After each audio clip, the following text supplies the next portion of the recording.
Dear students, Assalamu alaikum. Hope you are doing well.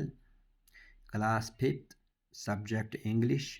Chapter का नाम है the man who empowered the blind. कल हमने पढ़ा था कि कैप्टन बाबर ने लुइस को किस तरह वो कोड सिखाया, फिर लुइस ने आगे जाके उस कोड को किस तरह अडॉप्ट किया। आज हम ये सीखेंगे कौन सी दुश्वारियाँ आई इस कोड को अडॉप्ट करने में, इसको अप्लाई करने में। So let us start. After many months of hard work, when Louis was 20 in 1829, he had worked out his system. कुछ महीनों के बाद, काफ़ी मेहनत करने के बाद, जबकि लुइस की उम्र 20 साल की थी, 1829 में लुइस ने इस सिस्टम पर काम किया, यानी सिस्टम को मुकम्मल किया। He designed a little hand punch that could be used with an oblong cell containing 6 holes. उसने एक हैंड पंच मतलब डिज़ाइन किया जिससे वो पंच करता था कागज़ पर। ओब्लांग सेल जो मतलब प्लेन फिगर जो होती थी उसमें 6 होल्स होते थे। There was a special combination of dots for every letter of the alphabet. हर किसी अल्फ़ाबेट के लिए एक खुसूसी मतलब सिस्टम होता था, कॉम्बिनेशन होता था डॉट्स का हर किसी अल्फ़ाबेट के लिए। For every number and for every punctuation mark, हर किसी अल्फ़ाबेट के लिए भी, हर किसी पंक्चुएशन के लिए, हर किसी लेटर के लिए भी स्पेशल वो डॉट्स बनाता था। Another blind person who knew the code would now feel the dots made by the punch and read what Braille had written.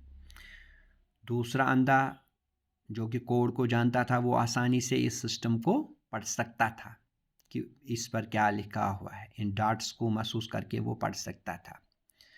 After a while, Louis learned to punch write almost as fast as a person could talk, and he could identify dot writing with his fingers almost as quickly as sighted people could read printed type.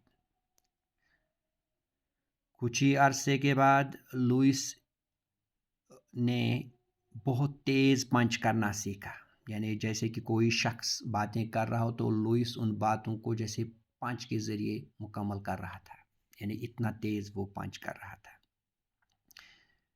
या वो मतलब identify कर सकता था in dot writing को उंगलियों से कितना तेज़, जितना कि एक मतलब बीनाई वाला इंसान जिसकी आंखें बिल्कुल ठीक ठाक हो, जो देख सकता हो, प्रिंट जो मतलब प्रिंट हम करते हैं उसको पढ़ सकता है।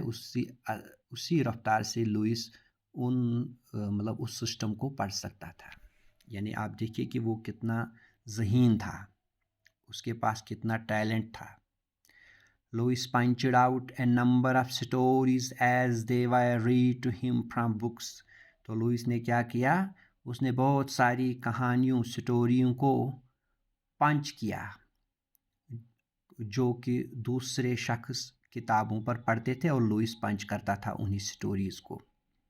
बहुत सारी कहानियाँ उसने लिखी। ही न्यू द मेथड, उसको ये मेथड अच्छी तरह से आता था। But now the authorities of the institute would not accept Braille's idea. लेकिन क्या था कि जो अथॉरिटी थी वो ब्रेल का ये आइडिया पसंद नहीं करते थे। People who could